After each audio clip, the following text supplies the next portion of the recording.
Hey, welcome to the show. I am your host, mhatch, and man, am I excited to be with you today. We've got an incredible interview with an incredible guy. His name is Andrew Ladouceur. He is a pastor, entrepreneur, investor. What else? He's a business owner as well in Katanning. And man, he's doing some incredible things up there. Mainly, we're talking about how he has led his church to absolutely revitalize Katanning. Ever since the PPG glass factory closed down in Ford City, Katanning has really struggled. And before that, it was the steel industry, of course. There was a steel mill there that closed down as well, and that, of course, negatively impacted Katanning, and they've struggled ever since. But because of Andrew Ladouceur and many others that he gives credit to during our interview, man, there is a very concerted effort to make Katanning a very investable city now. It's made a ton of progress and has been revitalized in amazing ways, and I'm excited for you to hear Andrew share about exactly how that happened. Of course, we talk about what it's like to be a bivocational pastor, where he combines being a pastor as well as being a business owner.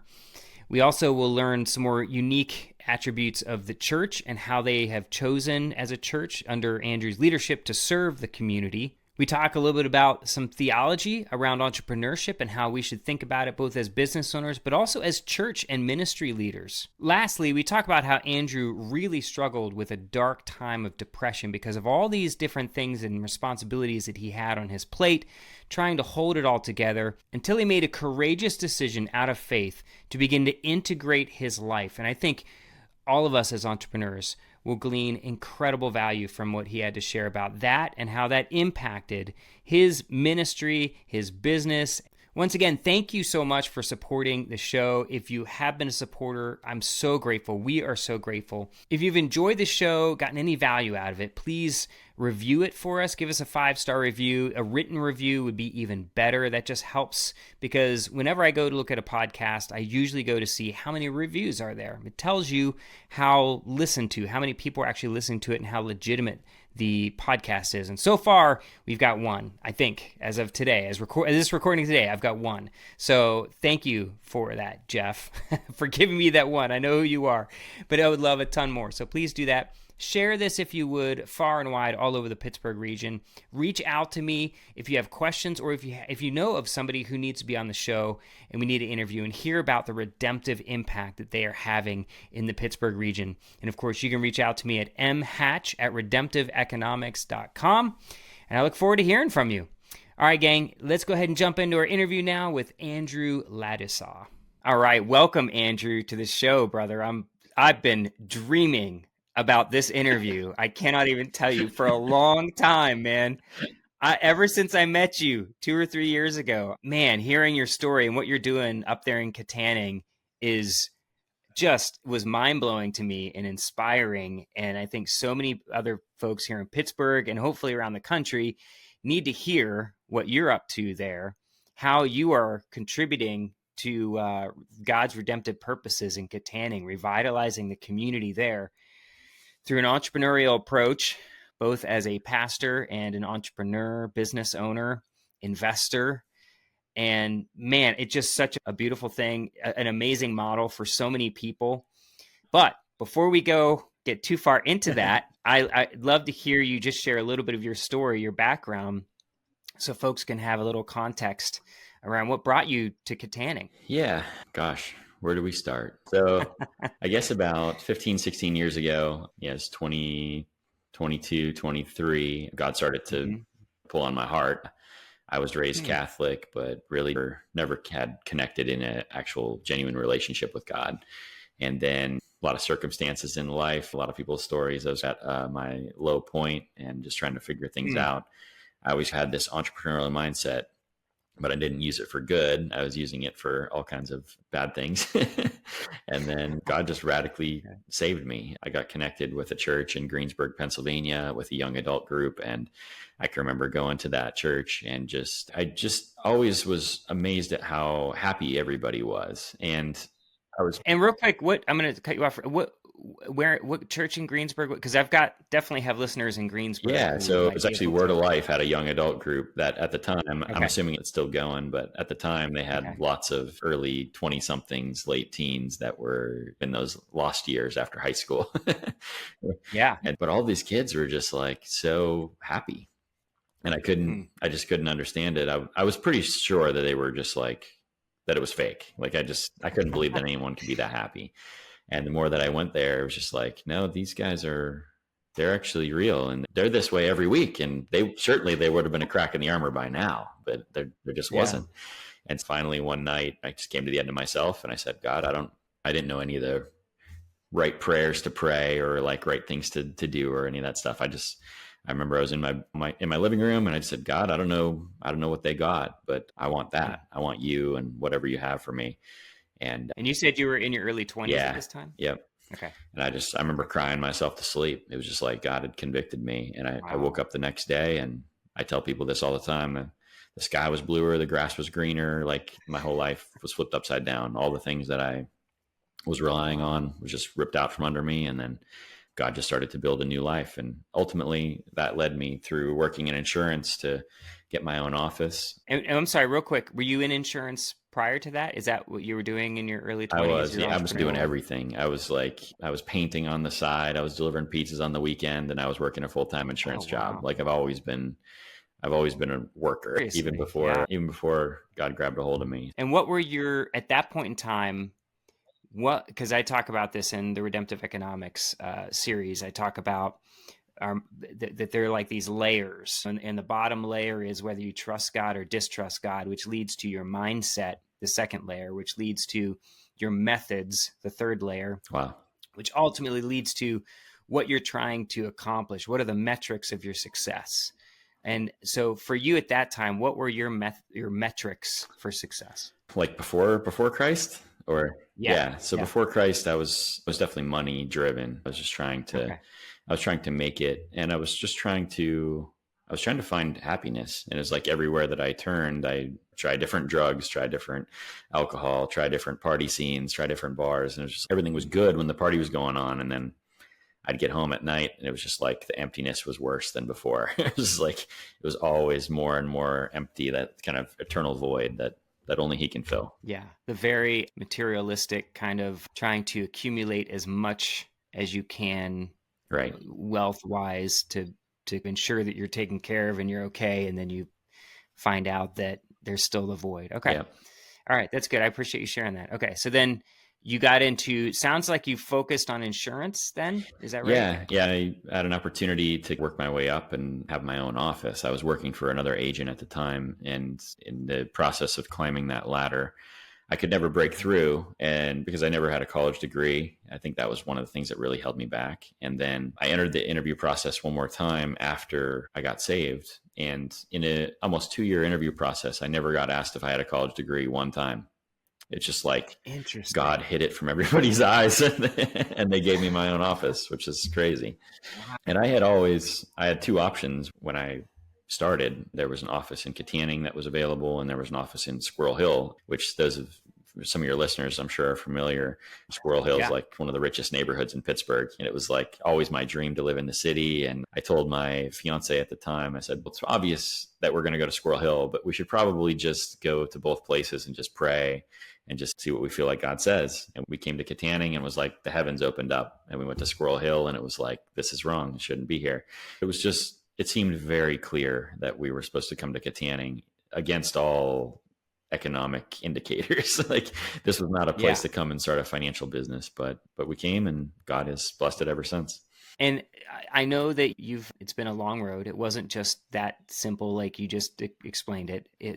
I know you and your wife had hard times, of course, as you're trying to grow the business, and you took obviously there's risk involved. Anytime you start a business, Right. there's investment. You've got serious skin in the game. There are times when I'm sure your wife questions what you're doing. Yeah, And a lot. right? And can't you just get a real job and where we can have a reliable salary or something? So obviously it was not easy. What were some of the challenges you faced as you were starting to build that. And real quick, so this was obviously a clear way that your perspective changed. Yeah. Because now that you've what's the word? You've turned away from your agenda or put to bed your agenda, and you are now submitting your will and purposes to what God's redemptive purposes are. Yeah. So you said no to the rich Squirrel Hill neighborhood and yes to the poorer Katanning neighborhood because you saw God working there and you wanted to have a redemptive impact there. That's right. But talk a little bit about some of the hurdles you and your wife had to overcome during those early stages. Yeah. Redemptive Economics is completely listener supported and dependent on the contributions of listeners. If you resonate with the message of Redemptive Economics and want to support the cause, there are 3 ways you can partner with us. The first is you can subscribe to the podcast for $5 a month and unlock all the amazing interviews and content without the interruption of advertisements. Secondly, you can donate to Redemptive Economics, either making a one-time gift or supporting monthly to help us offset the production costs and reach more people for the sake of the gospel. Lastly, if you're a business, you can choose to advertise with us.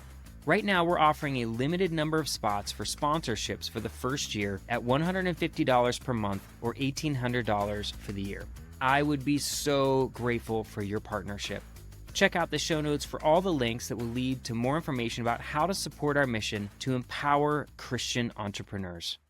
Jeff Dougherty with Allstate Insurance has the distinction of being the very first sponsor of the Redemptive Economics podcast, and I couldn't be happier to promote his services. I've known Jeff for many years now, both as his pastor and friend. And man, I can say with confidence that he is a man of strong faith who aligns well with the Redemptive Economics values. So reach out to Jeff. He can offer you options for a wide variety of coverage and services. He's committed to helping Pittsburgh residents assess their immediate and long-term needs and choose options that will help you achieve your goals. When you want to explore options for protecting your home, personal property, or financial future, Jeff Dougherty is your guy. You'll find Jeff's contact information in the show notes. Hey, go grab a cup of coffee with him, get to know him, even if it's just to review your current coverage in case you need to make adjustments. And I promise you're going to love Jeff every bit as much as I do.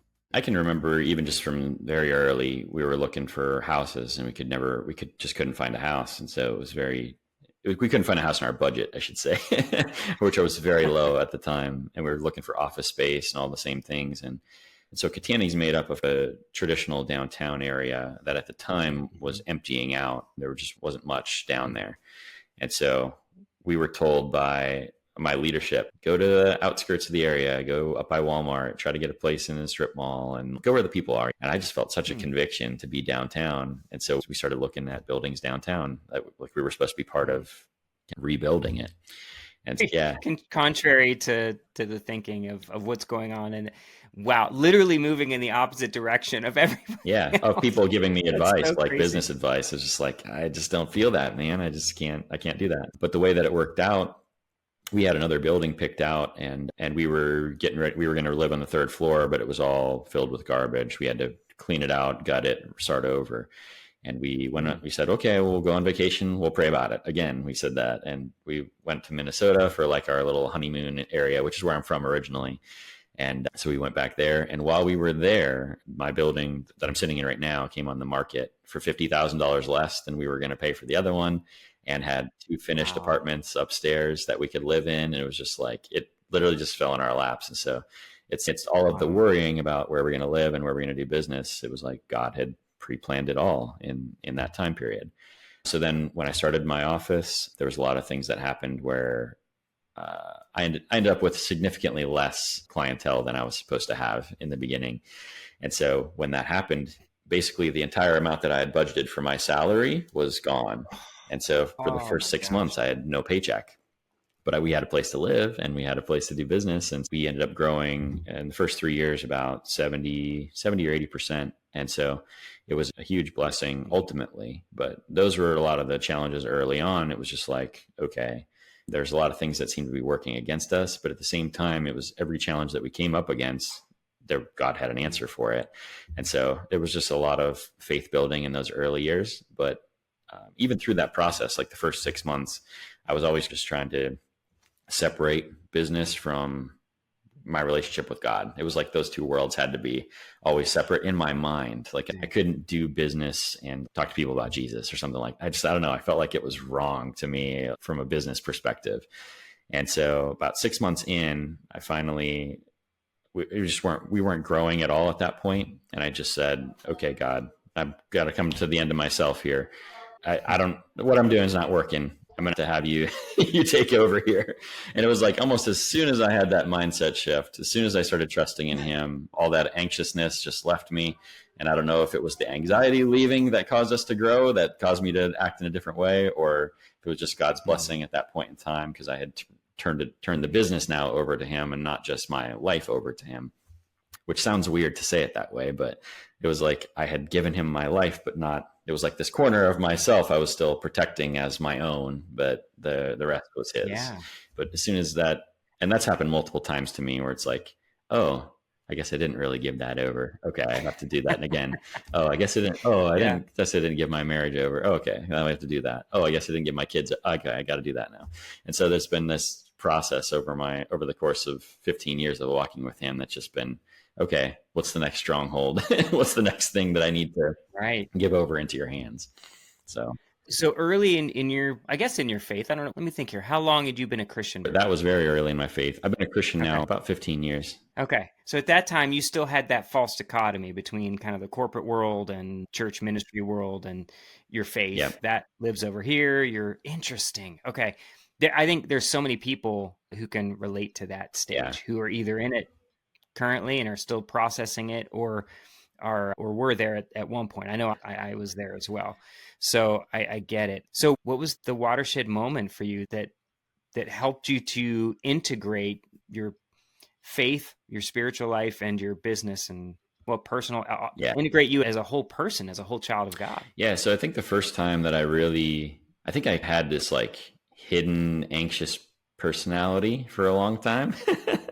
And it wasn't until I came to faith and probably stopped drinking and stopped doing drugs to quell that started to manifest itself. And it's become a process of me recognizing when my flesh is taking over and recognizing when I'm no longer walking in the Spirit. And that seems to be how it manifests for me, at least. I remember in those early days at the office, it was like very anxious times because it was very real. It was like, okay, how are we going to pay for groceries this month? It was those kinds of conversations for that first year, especially. It was just very difficult. But over time, that's shifted a lot. It's different problems now, but I still experience the same things today. If I find myself operating in the flesh, I can feel the anxiousness in my body. And then I recognize, okay, God, obviously I've strayed away in some way here that I need to, something needs to be fixed or adjusted. So, but that's how it's happened. Now that was the first time. Then shortly after, I don't know if you want me to go into church now, but yeah, that was going to be my next question, was because that kind of leads right into the next time that it happened too. I say we accidentally planted a church. That's really what happened. Again, we have a church that's the very big church that's on the other side of the river and kind of the better part of town. And that was the church that we really gravitated towards. And the more that we thought about it, it was just like, the more that we prayed about it, just like God was saying, no, you need to connect with the church on this side of the river. Like, we're rebuilding this side of the river. And so you need to be on this side of the river. And it's okay. All right. So we started visiting all the old mainline denominational churches, and we ended up finding a small church that had a great preacher that we connected with. And shortly after I got connected there, people, for whatever reason, recognized I had a lot of energy and youthful and young in the faith. And they said, would you like to be on the church board? We'd like to put you on for the next election. And so I was young and immature. I was like, I don't know what that means. Sure, go ahead. So I ended up getting voted on the board with a whole new group of people. And we started to think and pray about what would we do? And the little church that we had didn't have any fellowship hall or any of those kinds of things, but we really felt we were supposed to reach into the neighborhood. And so we had decided we were going to sell the pews and we were going to buy church chairs. And we would use our sanctuary as like a little fellowship hall. Like, we could have church and then we could have community dinners and invite people in and just try to like get to know the neighborhood. And we made that decision at a board meeting. And before it even got announced, the next Sunday we came and the attendance was down by half and the giving went down 80%. And it was like the rumor mill had started that we were going to just destroy everything. And so at that point, our pastor resigned. The whole board took some time off and ultimately resigned. We just started to meet together and said, okay, do we feel that this is still what God is calling us to be, a church for the community? Because we had all the power. We could have just moved forward and just did all that. But ultimately we decided if they want to do a more traditional thing, that's okay. It's just not what God's calling us to. And so we decided to step out, and there was 12 of us that started to meet together. And then ultimately we had 25 people on a Sunday that started to meet on the second floor of my building here that God placed in our lap a few years before. And that's where Living Water Church started, was on the second floor of our building. And now we're in our third building here in Katanning, which we just purchased a building in 2020 from another church that has seating for 150 people, has a big fellowship hall and classrooms and offices and all the things. And so it's been quite a crazy journey, but yeah, that's how our church started. TBD Bookkeeping is who I use for my bookkeeping needs, and I'm thrilled to recommend them to you. As business owners with 3 kids themselves, Ryan and Danielle Hatch understand the value of time and the importance of work-life balance. TBD Bookkeeping can take over the day-to-day bookkeeping of your business so you can focus more on growth, operations, and customer relationships. I can speak from experience. If you're a business owner, you need a bookkeeper, and TBD Bookkeeping is simply the best in the business. Find their contact information in the show notes, and when you mention Redemptive Economics, you'll receive 10% off your first 3 months. Call TBD Bookkeeping today and learn more about the benefits I've experienced: more time, peace of mind, and the ability to plan for the future. Truth at Work executive peer advisory groups are a life and business changing experience. Trust me, I've experienced it myself. It made such an impact on me that I stepped out to become a chapter president myself. At Truth at Work, we're dedicated to helping Christian business leaders who feel isolated and overwhelmed. Our community of like-minded peers are here to help leaders like you live out your faith in the marketplace and build your business on biblical principles. Christian business leaders are transformed through these peer advisory groups that apply biblical truth for living out our faith in all areas of life. If you'd like to learn more about Truth at Work, email me, Mike Hatch, at mhatch@truthatwork.org, or you can email my counterpart, Dave Hartman, at dhartman@truthatwork.org. Okay, so then I forgot about that part of the story, how the Living Water Church is actually an outgrowth of the church you had started to attend. Yeah, it's basically born out of a split, which is not the way I would suggest it to happen, but it's the way that it did, and here we are. But so this is really interesting to me, as you described this kind of coming to me just now. So I'm thinking out loud, so be patient with my incoherent thoughts at times with this, but so entrepreneurship, and I talk about this as well in my Redemptive Economics series, is it means actually means to dive out into the water, to swim out is what it means. So the idea is you're entering into the unknown, if you will, and engaging in experimentation. And then preneur is prende, which is to comprehend or to grasp or to understand. So the idea is, as an entrepreneur, you venture out into the unknown and experiment to learn and grasp new information. Basically, you learn. So entrepreneurship is all about experimentation. That's exactly the process that you went through personally, you and your wife, in you starting the business and then deciding to be downtown. These intentional decisions you've made have been part of that experimentation process, that literally entering into the water, into the deep, not knowing what's going to be there. And then, so you learn things through that process of experimentation, both about the way the world works and whether the business is sustainable, profitable, et cetera, but also about yourself, is what I heard you say before. And then I'm seeing that the church did the same thing. Yeah. You as the church, you did the same thing. You entered into this entrepreneurial experiment, learned a ton of new things. Unfortunately or fortunately, maybe in God's economy, it was a fortunate thing that you spun off into your own church. Right. And you've learned a ton through that process, of course. And you learn about yourself, both individually and as a corporate body, a church as well, too. So it's just interesting. The idea of entrepreneurship applies both to the corporate business world, but also absolutely to spiritual ministry, church, Yeah. etc. I think that correlates a lot. Forgive me for the rabbit trail here, but you started Yes, I it. did. Yes, I did. But I Yeah. think that idea of entrepreneurship, and I guess I've had this thought before, but when you explained what it means to dive in and then to grasp, I think that correlates a lot with what the original idea of apostleship was supposed to be. And I do believe, I'm one that believes that all those like apostles, prophets, pastors, evangelists, teachers, that whole fivefold ministry is still supposed to be active today.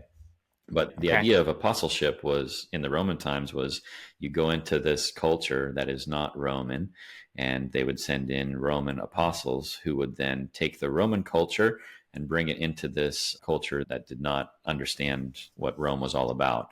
And they would bring the culture of the kingdom of Rome into this new place so that it could be one Roman Empire.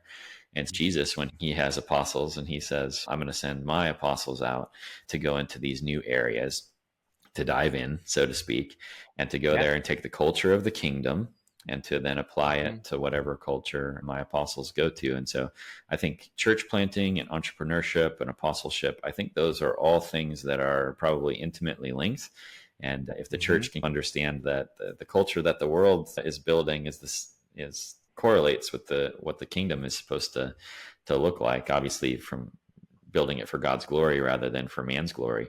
But those two worlds are not as far apart as we probably think they are. Absolutely. If I look at the church overall right now, we have such a focus on pastors. And a church that's pastor led and pastor focused will be a church, to me, that's very inwardly focused.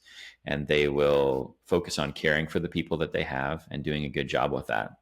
And that's an important thing, but it's only one part of the 5 things that we're supposed to be doing.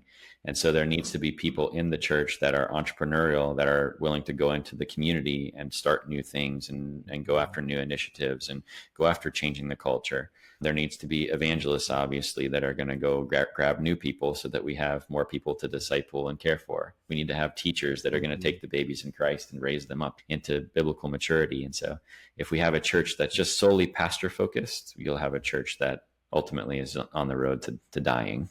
And so that's how I look at that. I totally agree with that. Oh my gosh. Okay. So then you ended up becoming the pastor of this church. Yeah. How did that come about? About a year after, we had Pastor Fred Kyson, great guy. He was our lead pastor in the beginning, and I was more the administrative guy, just trying to set up teams and systems and finances and those kinds of things. That's where I felt like my gifting was at that point in time. And then after a year, Fred left to go plant another church in Butler, Pennsylvania. And then I can't remember exactly how it happened, but in my mind, it happened like this. The other people on our leadership team looked at me and said, "You're going to do this, right?" You're going to step up. You're next. Yeah. Right? So and that's what happened. I started preaching and taking over those roles gradually over the next 6 months and been leading there for almost 10 years now. So, wow. Yeah. Okay. I love that. Would you say you have, I'm not sure of the leadership structure of your church. Is it an elder-led church? Yes, we have a board. It's a board-led church. It's an appointed board, so we don't have church elections or anything like that. But we have basically the executive of the board at this point, and then our board leads there. And now we're in a season now where we're in need for more leadership, and so we're actively studying on what does it look like to add deacons to a church, those things, and begin to add that kind of next level of servant leadership. Because we've been, fortunately, blessed season of growth. So we've added a lot of new people to the church, but it's stretching us from a leadership perspective. So starting to think about what that looks like now.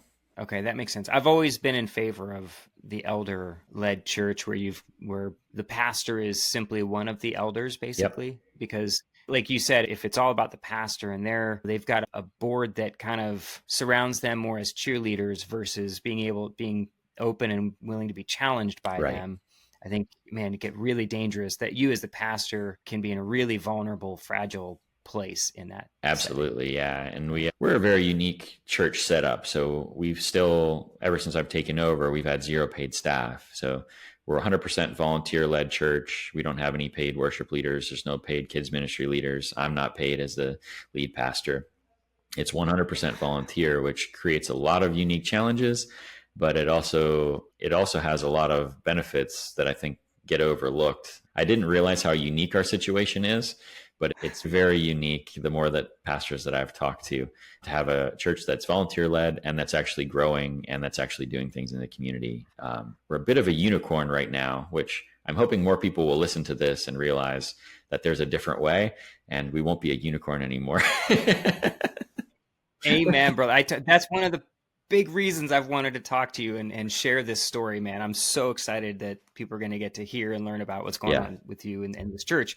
So explain a little bit why have you decided, so 10 years as the pastor, no staff, because I know this feeds into or connects with as a church, your vision for impacting the community. Yeah, for sure. So when a few years after I guess the year after I took over, we started a project called Summer Serve. And that was the first kind of toe in the water of how can we change the community. And what Summer Serve, we decided every Saturday throughout the summer, we would go out and try to just serve our community in some kind of tangible way. And so the first thing was I was driving around the city and I just saw yards that were abandoned, houses that were abandoned, and the yards were grown up to your neck. And it was like, why is this happening? I don't get it. And so I called our city codes enforcer and I said, whose responsibility is this? And they're like, the houses are abandoned. Technically, it's our responsibility. We don't have the manpower to get this done. And so I just told them, I said, okay, well, we're going to go cut those yards. And so that's what we did. We just went out and started cutting grass. And through that process, then later in the summer, the codes officer called me and said, hey, there's this lady. She's actually right down the street from your church. She's disabled. She has a garage. The roof just caved in and I have to start fining her for it. But she doesn't have the money to pay the fines and she doesn't have the physical ability to tear down this garage. And I just thought maybe it was something you guys would want to help with. And so I said, how about this? We'll go provide all the labor. We'll tear the garage down. You provide the truck and we'll do it for her. And so that's what happened. The city gave us the truck, they drove a truck into the alley. We tore down the garage, put all the stuff in the truck. They pulled up Monday morning, drove the truck away. And the lady was super happy. She had a parking spot again. And so at that point, we were like, okay, maybe there's more to this than we originally thought. And then we started to realize, okay, we have some people that can paint. We have a couple of people that can build. We have a couple of people that can do these things. And so then we started to go from just this one little tangible thing of stepping out in faith to, wait a second, I think we could change the whole town. And so it developed into this thing. Now Summer Serve, I believe this will be our 9th year. We're starting actually tomorrow. Tomorrow is Saturday. Wow. For second Saturday in June. We don't do every Saturday anymore, but we've seen just this massive impact over the last 9 years, which I can go deeper into if you want to. I do want. So, gosh, the thing that comes to my mind, and hopefully some listeners who are way smarter than me, email me or whatever, let me know, or if Andrew, let me know. There was in ancient Rome, I can't remember who it was. I don't know if it was a historian or some philosopher of some sort who was not a Christian, who said, man, I hate Christians, but boy, are they making us look bad, basically, because of how they're impacting the community. Look at how they love people. So if you know who this was, please let me know, reach out to me and let me know. And it's just amazing to me that this inspector? Codes officer, Codes officer reaches out to you guys knowing your heart, because you've already let him know you're starting to mow grasses. So you're forming this partnership. I love that God moved in this guy's heart to have a heart for the woman, because clearly he didn't want to see her fined, but he had you as a resource now to turn to. Gosh, man, you are God's provision in that. And so, go a little deeper with your philosophy and strategy of how you impact the community, because I think it's something that every church, if every church were to do something like this. It really, the first couple of years, it was interesting because we started to do these painting projects. And then we're obviously, as a church, we're noticing the neighborhood is shifting. We can see the tangible changes week to week, that things are getting better. But I was having these conversations with other community leaders, and there's just this vibe around Katanning that things will never get better. And so I tell people, no, really, it is. I can go show you, like, that porch that was bad is painted and rebuilt. Like, I can show you. And they were like, Katanning's always been this way. It's always going to be this way. It's never going to get better. And I was having so many of those conversations. It was just like so disheartening. And finally, I just said, you know what? two things were born out of that. Number one, I wrote this article in the paper. Actually, I just found it the other day. It was like showed up in my office. I wrote Kataning's future is very bright. And I wrote this op-ed and I just listed all the things that were great about Katanning that had been changing over the past few years. And I got one other business owner, his name's Andy as well. He emailed me after I wrote that article. And he said, I really appreciate your positive outlook. I see the change too. I just want to let you know you're not alone. And I was like, okay. So I started this YouTube channel called, my first video was called Katanning, the Greatest City in the World. And my whole shtick in the beginning was, I'm going to just be obnoxiously positive because everyone else wants to force negativity down my throat. I'm just going to force positivity down theirs. And so I made positive videos about Katanning. It wasn't religious in any way. I wasn't like preaching the gospel. I was just talking good about the city. And then I would run ads on YouTube. You get the like annoying ads on YouTube that like you want to click off.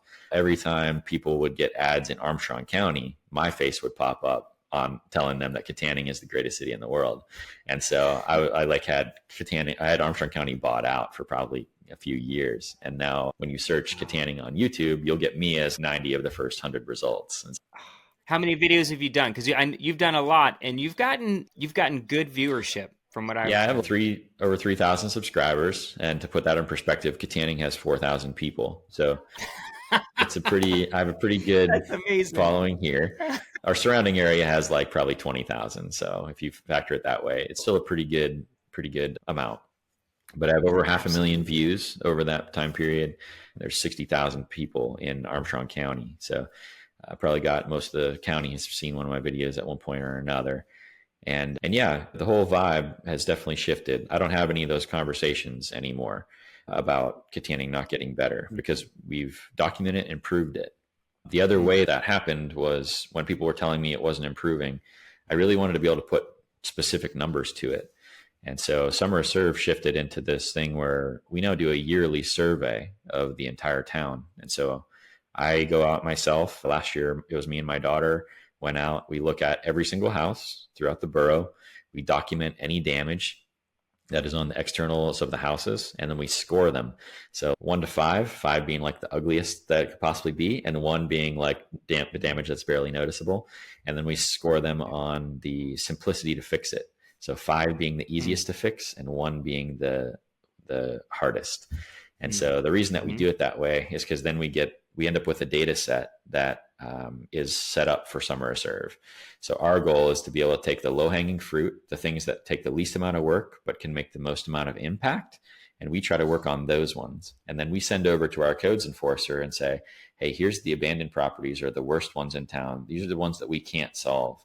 And so if you can focus on this 10% that's at the bottom, and we'll focus on this 10% that's at the top, if we do that every year, eventually we'll get to the point where there's no problem anymore. And we've actually, since 2019 was the first year that I did that survey, to today, we've documented a 40% improvement in the residential neighborhood of Katanning, Pennsylvania, which is insane. Wow. So we're on track where another 5-6 years from now, we're basically already coming to the point where the free market is starting to take over. So Katanning is becoming investable again. It was to the point where at one point you could have a property that was for $5,000, but still an investor would not buy it because the money that they had to put in it, they still could not make it back. But I think with some of the economic shifts that have happened over the last 4 years, obviously inflation has pushed prices of houses way up as well. But all those things are converging to now where the free market's taking over, and those houses that were uninvestable before are now investable. And so we're almost to the point where Summer Serve is obsolete. And we'll have to move on to something else. Gosh, that's okay. And these are not just abandoned homes you were working with. No, right? We don't primarily do the abandoned houses except for cut the grass on them just to make them not such an eyesore. Because what that does, it's blight. Blight in community is the same thing as blight on like a tomato plant. If you have a little bit of blight on a tomato plant and you don't take care of it right away, it'll spread and kill the whole plant. Same thing happens in cities. So if you have an abandoned house that sits abandoned for too long, pretty soon both those neighbors get tired of it. And they'll either do something about it themselves or most likely they'll just move. And so now you got 2 houses sitting on the market with an abandoned house. And you can guess how difficult it is to sell those houses that are sitting next to an abandoned house because you're like, who wants to buy that? Who wants to live next to that? But if you just simply cut the yard, if you just simply make the outside look presentable and not look like an abandoned house, now all of a sudden the neighbors are okay for a long enough period of time for Habitat to take it over or the city to buy it and tear it down or whatever. And so we're just like filling the gap between the time that it's a blight to the time that it becomes something new. So, man. So as you approach these families in these homes, did you just go to the house and start working on it? Or are you contacting the family and saying, hey, just to let you know, we're going to be fixing your garage or something? No, we obviously have to have permission. Yeah. So we go out and we'll knock on doors normally in the springtime, and the conversation, a third of the time you get the door slammed in your face because you're like, yeah, I don't want to have help. I'll do it myself, blah, blah, blah. And that's fine. A third of the time people say they'll do it themselves and then they actually do it. It's almost like they just needed someone to ask them. And then, yeah, totally. It could be accountability / pride thing. Maybe. I don't know. And then a third of the time, the people are like, what's the catch? Of course I want that. Like, how much do I have to pay you? What do you mean it's free? Like, how does all that happen? So it's that third, but it doesn't take, you don't have to get them all. But the conversation, we try to approach it a lot with love, and almost always, it's never, hey, your house is really ugly. We'd like to make it not ugly. That's never the conversation. The conversation goes like this. It's like for someone out there that wants to start this and they're like, man, how do I have that conversation? This is how you do it. You go up to the person and you say, hey, our church, we're going to be working in this neighborhood. We're going to be here 2 Saturdays in July. We're going to be working on some of the neighbors' houses. And I just noticed you have this porch and it looks like the paint is chipping off. We're going to be painting the house 2 doors down anyway. Would you mind if we just brought the paint over and we'll just scrape yours and we'll paint it at the same time? And if you want to help us, that's great. And so that's how it goes. Genius. That's brilliant. Yeah. Because Andrew, that's so funny because the Pittsburgh mentality is self-sufficiency, DIY, but also they abhor waste. Yeah. And so when you combine those things, you tell the person, hey, we're doing this other house anyway. We're probably going to why don't we do yours too? Yeah. It makes sense, I guess, when you say it that way. That is brilliant. Yeah. Oh, I love it. That's the way to do that as a church. And it makes the conversation not awkward. It doesn't bring shame on anybody. It doesn't bring guilt on anybody. And you know what? We've ended up with a lot of Summer Serve volunteers from people that said we came to their house and then they want to pay it forward, or they come out and help us. Like, we'll paint alongside them and they'll come and they'll do it with us. And then they're like, hey, this is fun. And then 2 weeks from now, we're going to be down on the next street over if you want to join us. And lo and behold, they show up. We give them a paintbrush and we get to it. I love it, man. Oh my gosh. There's so much we could get into that. I love it. So obviously your church has been mobilized in a profound way to impact the community. Clearly, 40% improvement.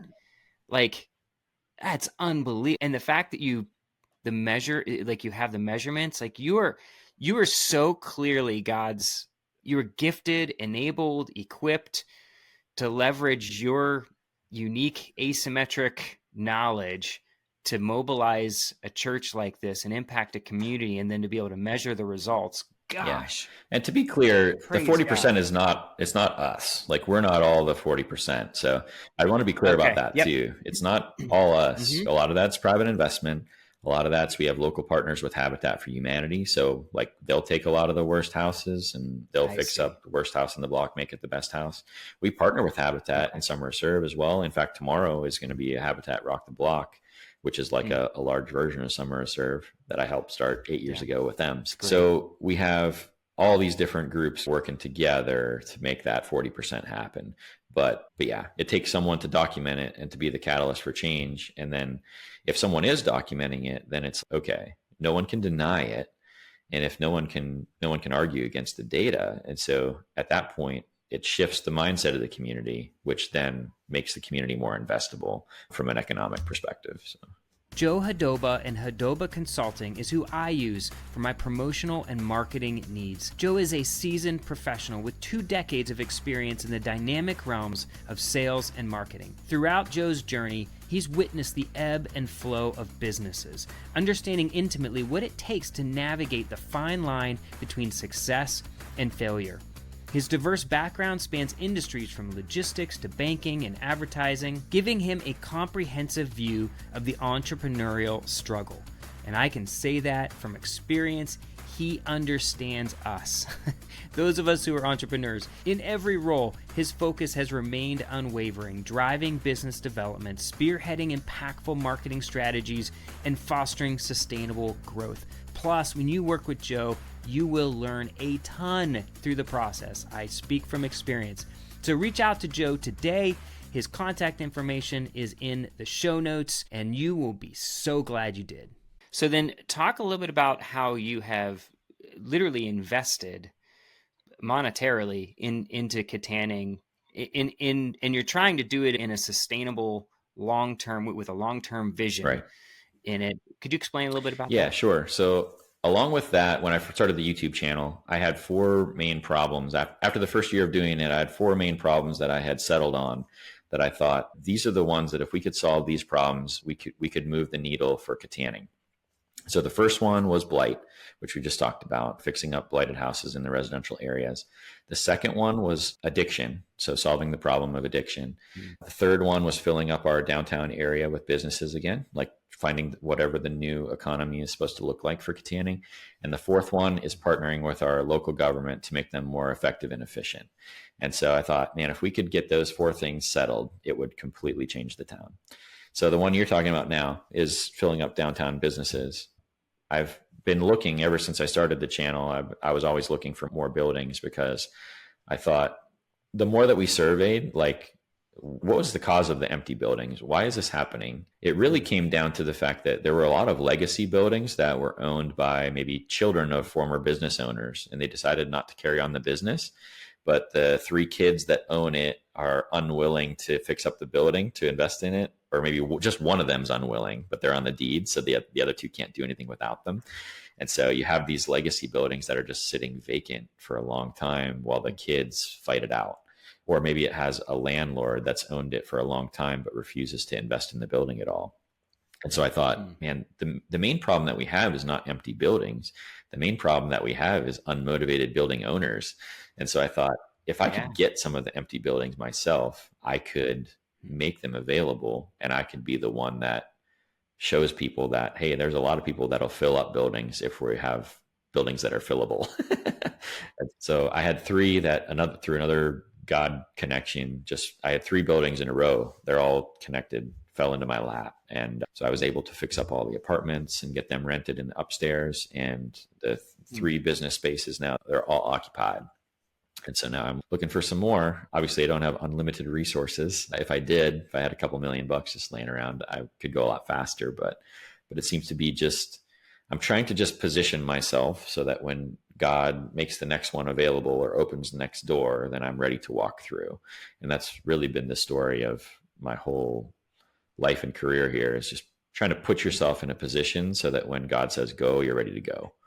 And I have now four buildings here downtown. Actually bought a house as an investment property a couple of years ago too. I have a friend now that's doing rent to own with me. And so just trying to do my little part in that process as well. Yeah, that's amazing. And I think you told me before that your heart really is to, when you think about these businesses that you're going to lease to, you want businesses that are going to be there long term. Yeah. That you're not, I think I remember you saying that before, that you weren't necessarily just going to give to anybody. You really wanted someone who had a vision to have an impact in Katanning. Right. Over the long Yeah. haul. So right now there's one that's a small retail shop. She actually took two of the spots, and she makes all of her own stuff there, and she does little candle making classes and stuff in the other space. And it's a cool little business.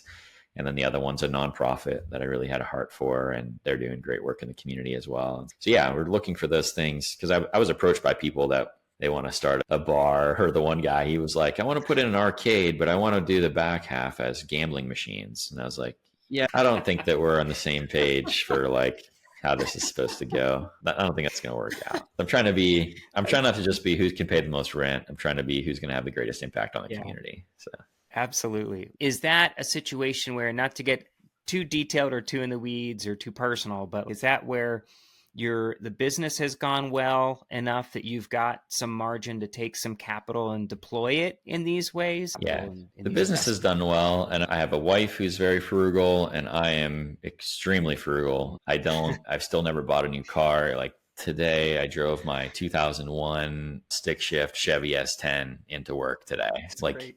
that's how I live my life and it's how I've become known. But I do that very Yeah. specifically because I believe that creates the margin that allows you to do those things. And honestly, I think that part of my personality is what has bled over into the church as well, because that's how we run our church finances. There's no paid staff. It's very lean and mean, but it allows us to, if we need $1,000 to invest into summer serve projects over the next couple months, guess what? We've got it. We don't have to like try to figure out, can we still make payroll work? Like, we have it. To go on to the third problem, the addiction one, we weren't sure how to solve that, but we found an organization called Hope Center, and they're tied to our denomination. And so we just, over the course of a couple of years in 2020 and 21, we raised $130,000 to bring a Hope Center to Armstrong County.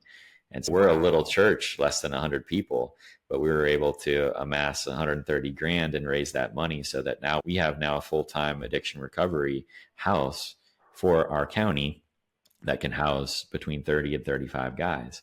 And so it's a year-long program. So if you think about the impact on a group of 4,000 people, if we can get in 30 people every year and bring them back clean, saved, and economically viable back into the community, now they have a church family and new friends and they're like connected into the kingdom.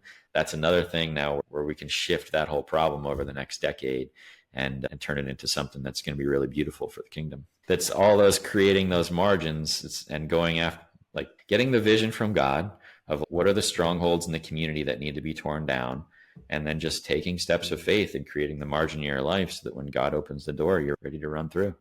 And that's really, it's been that simple, but it's been 1,000 little things that have led to all of this impact. Gosh, that's amazing. So in behind you are also, for those who are just listening on the podcast, this will be on YouTube and Rumble, is if you see it, you see all the different pictures of the world behind you, and then in big black letters back there, change the world. And it's so funny because you clearly have a heart for the world, for Christ. You have a very evangelistic heart, but really it's so interesting. Where do you start? You start with where you are, right? So you're playing your role of changing the entire world through impacting Catania. Right. Yeah. And maybe let me see if I can do this without messing our video up. So I changed, my office used to be branded, obviously, with my corporate stuff. And I made a decision at one point, because since we don't have paid staff, my office has become the de facto church office as well. And so when people need to talk about church stuff, they come here, and I have business organizations I'm involved with, they come here, and obviously all the insurance stuff happens here too. So I branded my office. So up on this wall is all the people that I baptized in the first 5 years of ministry here. Wow. So if you have Change Yourself on that wall, that's where it starts. And then this wall has the tanning picture, Change Your City. And then in the back of me here is Change the World. And so that's what I have to look at every day to remind me of why I'm here. I love it, Andrew. I love it. Okay, we'll see. I know we're coming up on an hour here. I want to be good with your time, but if you would share a little bit about, you just referenced it a little bit, how your church office and your State Farm office are kind of one and the same. Right. And you went through a process, like as we started this conversation, you alluded to that you had to integrate your life and not see ministry being separate from business or your faith being separate, all that kind of stuff. Now, clearly you're all in now, like you're very integrated. Yeah. And so could you explain like your thought process, your philosophy, maybe a little theology about why you operate the way you do now, where it's all one and the same? Yeah. So I think it really came down, like it was very pragmatic as well as ultimately being a huge blessing too. But so how this all came about was during our first year of summer of serve, my wife had our second child, and I was in a place where I was in a really bad mental health situation, probably. Now that I look back on it, like I was never diagnosed or given medication or anything like that. But when I look back on it now, I recognize that I was basically in a state of adrenal fatigue. Like I was doing too much. And what it boiled down to is I did need to step back from some things. That was an important part of the process. But what I realized was I was never able to fully be who I am. It was like wherever I went, I could only be half of who I was. And I was always trying to toe this line of, okay, now I have to be business Andy. And then I go to church and okay, now I can only be Pastor Andy, and those other conversations can't enter into here. And so it always felt like the church should never enter into my business, but equally as problematic is like my business stuff could never enter into the church. And so now I never want the church to be like a place of business. Like I don't want Jesus to have to come in and flip some tables and that kind of stuff. But at the same token, like he created me to be all of these things. And so I should be able to use my business mindset and those gifts and talents and abilities to bless the church in the same way that they can bless my business.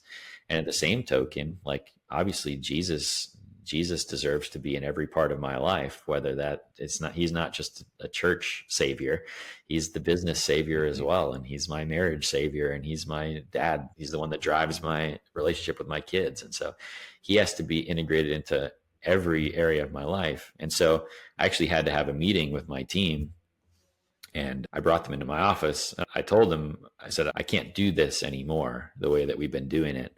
We have to blend all these worlds. And I said, forever from this point forward, this office is Living Water Church's office as well. And when I go to Living Water Church, I have to be able to talk about whatever State Farm stuff and all those things too, because that's a big part of my life. And so forever, those two worlds are going to have to collide, and we're just going to have to figure it out. I can't live this dual life anymore. And it was like, as soon as I made that shift, I felt like it was like the weight was lifted off my shoulders. I could finally just be who he created me to be on every level. And so it really set me free. And that anxiety that I had at that point in time finally left me. And I've never gotten back to that place again. But that's a scary place to be. Like it was literally a 6-month period of my life where I don't have any memories. Like I don't, Wow. like I was to that point where it was weighing on me so heavily that my short-term brain functioning stopped. And so it was a scary thing in retrospect, like now be able to look back on it. As I was going through it, I'll even go back and listen to some of my sermons from that time. And I'm like, I was still preaching good. Like it all looked like we were doing summer serve, like all the outside indicators were good, but the internal was an absolute nightmare, mess, wreck. And thankfully God has redeemed all of that, and it's all good at this point. But yeah, if you're ever feeling that kind of division as a person, you got to look at, okay, there's something off here. Don't let that go unchecked, and don't be afraid to invite God in. Because I was always afraid, man, if I talk to a customer about Jesus, what if they get offended and they don't want to be my customer anymore? You know what? Putting up the baptism pictures has been one of the greatest witnesses that I've ever done. I get more questions about that. People are like, they either don't know what it is, and so I get a chance to explain it to them, or they'll look at it and be like, hey, that's awesome. I didn't know you did that. That's amazing. And so I've ended up gaining way more customers from being open about my faith and allowing those worlds to collide. I can't think of a single person that I've lost because of it, but I can think of 100 that I've gained. And so the thing that I feared so much that it would ruin everything, it actually, of course, like in retrospect, of course, God is going to bless it. How would it not? Yeah. But it worked out. It always works out for good. Man. So what I think about is there was this year at CCO's Jubilee, and it was Jubilee Professional that I attended this year. The architect, Louis Astorino, I believe is his name, who designed PNC Park, spoke.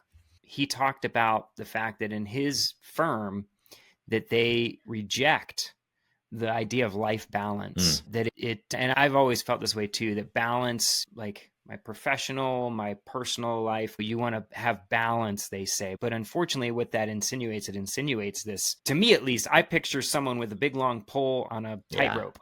You know what I mean? On the edge of disaster, always constantly, if you lose your balance, watch out. Right. And he said that's a false, I don't know if you call it a dichotomy, but it's a false idea. And he said that they reject that. And so that your business and personal life need to be one. You're one whole integrated person. And I love when he said that. And he mentioned the fact that if someone asks him, hey, I need to go to the dentist can I take time off to go do that? And he's, what? No, you don't have to take time off for that. Just make sure, you're good on your work and your meetings are you don't have a meeting you're missing, and just Right. go. You need to go see the dentist. So anyway, I think about that a little bit as you share this. This is so hard. It is so hard for people to understand, because I think in many ways, we've unfortunately segmented our lives and who we are. We've cut ourselves up into this psychological, spiritual, mental, physical. Right. We've lost touch with the fact that no, all of that is who we are. We're very complicated. Ancient Hebrews had a more congruent idea with regards to being integrated. Absolutely. They didn't see the separation between these different things, and we've unfortunately explained ourselves to death. Yeah. And you look at biblically, how did God set it up in the beginning? God was to be integrated in every part of life. Like the life was supposed to be integrated. Where the balance came was in the natural way that God created creation itself. And so balance came through night and day. You had day to work and you had night to rest. Balance came in the Sabbath. You had 6 days to work, you had 1 day to rest. And balance came in the seasons. You had all of these different, you had the planting season and the harvest season, which were going to be seasons of extraordinary work. And what did those come with? They came with week-long festivals that were set up as three weekly vacations that God had placed in the Hebrew calendar. And so it's God set up the balance already. If we just follow him, the balance will come. That's all it takes. It's so good. Yeah. He's already provided the rhythms, the natural rhythms that he's instituted in our natural world. And if we abide by those and live according to those rhythms, man, life is so much better. Thank you for being just transparent about the struggle that you had there. And I know that so many people, especially professionals, entrepreneurs, one thing I say often to my Truth at Work groups is that you, as a business owner or entrepreneur, you're way more susceptible to your personal life really bleeding into and coming into your business life. Whereas it gets tricky when you are someone who's like an office worker or maybe in a factory or something, where you just come and you punch the clock, you're in and you're out 9 to 5. You can kind of compartmentalize for that moment in time and then go home. But man, when you're entrepreneurial, it's way harder. Yeah. Yeah, it really is. Another thing that helped me a lot too, I have 4 kids. So I take the kids to Summer Serve and we're going to go to church stuff. They come to church with me. If they say to me in the morning, Dad, I want to go to work with you, guess what? They come to work with me. And so we do homeschool. And so it's all this big spaghetti mess, man. But it's a beautiful thing of just following the Lord and just trying to do our best every day for him. And so I've failed in so many ways over the last 10 years. Our church we still have a lot of struggles and personnel problems and infighting, and all that stuff still happens. And we're far from perfect. I'm sure we could be further ahead in Katanning than we are right now if we hadn't made so many mistakes. But it's just, I don't know. I just want to follow him, and as long as I'm doing that, the rest I'm fine with however the rest turns out. So I love that. Yeah, I was going through, I'm trying to find the right window that I had open. I'm looking for the definition that I have of redemptive economics.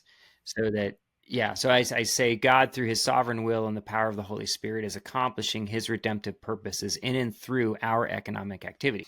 Every bit of our activity, but I'm focusing on economic activity here. Consequently, our role in that economic choreography either conflicts with or contributes to God's redemptive purposes. And for the Christian, redemptive economics means participating in productive economic activities that, number one, add value and contribute to human flourishing, which, man, we just see that on display with you as we're talking to you here. Number two, reflect the materiality of God's kingdom. You're absolutely doing that. And number three, promote God's redemptive purposes. So yeah, and then what you just touched on just now too is, where is it? Here it is. The idea that I have different principles, redemptive economic principles. And one of them is that we trust in God's goodness, living with an abundance mentality and enthusiasm to be fruitful and multiply. Yeah. Man, do I see that exemplified in what you're doing. Yeah, it's pretty exciting, man. Like I said, I hope other people can grab onto it. I'm in a season now where I haven't made some videos in a while, but I really feel I'm really feeling the tug to do it again and to take it to the next level. And that's really where I believe that we're headed. Where I'm supposed to go next is not so much try to build a better town, but to try to allow God to work through us to help build better citizens. And so not only citizens of Katanning, but citizens of the kingdom of heaven. And I want my videos, I think, to shift to be more discipleship based and to really work on not just the physical aspects of our town, but try to go more directly at the mindset and what are we really doing here? What's life all about? And I'm hoping to go that direction in the coming weeks and months. So we'll see how it goes. Dude, I love that, man. I love that. Maybe, hey, you can use this video if you want. I'll make sure I send it to you, and you can use this as one you can post on your YouTube channel. Maybe it can be, That'd be fun. Something you could add to that. The other thing that you've mentioned before that I'd love to hear a little bit of your thoughts on as well is Katanning is a lot like a lot of Pittsburgh, okay, where the steel industry left and these communities got rug pulled.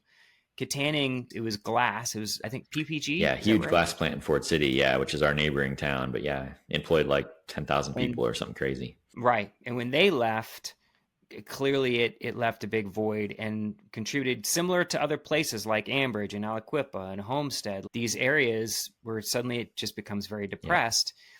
But you said something that has become a very foundational piece for me with regard to this podcast and what I want to accomplish in this podcast. Okay. It has stuck with me and I've been thinking about it for a long time. You said that there are people in Katanning that are just waiting for the next big conglomerate to come in and save them. When Amazon was thinking of coming to Pittsburgh and everybody was excited about that possibility. But you said that it's disappointing for you to hear that because you said, no, your thought process, and I would share with you in that is, no, we need a multitude of entrepreneurs to descend on these places. The difference is one big conglomerate top-down approach versus 50 or 100 entrepreneurs coming into Katanning and investing and solving problems on a local level. I hope I didn't just explain or steal your thunder, but give us, if you can, add on to that or let me know where your heart is. Yeah, no, that's great. And I've always told people, I hope an employer comes in and says, we want to employ 5,000 people and give a bunch of great jobs. Like, I hope that happens too. But if it doesn't, shouldn't we be doing everything that we can in the meantime? I hope the government gives us $100 million grant and we can fix up the whole town, blah, blah, blah. That'd be great. But in the meantime, does that mean we just let everything rot? I don't think so. We can't lose 2 and 3 generations waiting for the next thing to come around. It's like you have to put the gifts, talents, and abilities that God has given you to work. And so if that means there's not a manufacturing place, maybe you need to start a welding company. Maybe you need to start a CNC company. Maybe you need to start a law office rather than going and starting one in New York. Maybe you need to just start a small town one here. Like, those are the things that we have to be able to encourage the next generation. Because what's happening, maybe not so much Pittsburgh, but definitely all the small towns around, is we have a huge problem with brain drain, where the top 10% of the high school kids, like every high school kid graduates with the dream of leaving. And we have to flip that mentality, especially with the top 10%, and say, look, I want you to go to Harvard and Yale and go get a great education. Or can you still get a great education there? I don't know. I want you to go. I want you to go somewhere and get a great education and then come back, use your gifts and talents and abilities here and build something here. This is my thought now, something that I've found over the last 10 years to be true. It's way more fulfilling to be a big fish in a small pond than it is to be a small fish in a big pond. And so why not go back to the hometown that made you? Why not go back and make it into something great again? I just think that's cool. Man, I love that. It does take and this is part of the issue I see in our culture. It takes a long-term perspective. What I've heard called before a low time preference versus a high time preference, where you're thinking generationally, as you were just described. Like, we can't let people don't think about that. They don't care. They just care about themselves. Right. I know I'm not finding any opportunity here, so I'm leaving. Right. I'm out. And they don't have the courage or the faith to step out into that entrepreneurial, experimentation, the unknown, to discover themselves. They just want to get whatever they can for themselves so that they'll be taken care of in retirement. Yeah. And I would encourage that, not just from an entrepreneurial perspective, like not just from a business perspective, I guess, too. The other component to that is if you're living in Pittsburgh and you're like seeing blight all around you, it can be overwhelming, because it's like, how do you shift a town that's made up of 2 million people in the wider area? How do you do that? Pittsburgh to me is just 200 Katanings all put together. If you go to Pittsburgh, it's just all these different little neighborhoods. And so you just pick the neighborhood that's close to you and try to bring about God's redemptive purpose there. You can identify the strongholds same way we did here, and then just go after those in faith, and God will open the doors, and you will have an impact if you just dedicate your life to simply serving him. Amen, brother. So look, I foresee, Andrew, I can totally see people are going to want to reach out to you. They're going to want to hear more about it. I'm imagining you doing seminars and education stuff, just helping other people in towns around Pittsburgh. I'm thinking of folks like Greenhouse Labs down in Aliquippa. I don't know if you're familiar with them, but they've been doing some really innovative things down there. I could see that you partnering with them in some ways, or who knows. So my point is, you have a YouTube channel. If folks want to check out all the amazing things about Katanning, they can visit the YouTube channel. How else can folks get in touch with you? So YouTube is great. If you go on there and make a comment, even though I'm not posting videos, I still monitor that stuff. You can still reach out that way. Yeah. If you want to send me an email, GCITW, it's just greatest city in the world at yahoo.com. That's a good way to get a hold of me. And I'm sorry, what's your YouTube channel is Greatest City in the World? It's just my name, Andrew Ladouceur, but if you search Katanning Greatest City in the World, you'll find me. I'm the only one talking like that. So.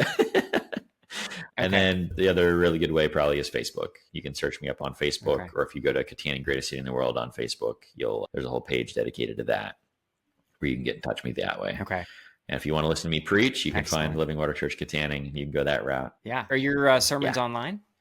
We don't have like the highest quality video audio set up yet, but if you can deal with a little feedback every now and again, it's totally listenable.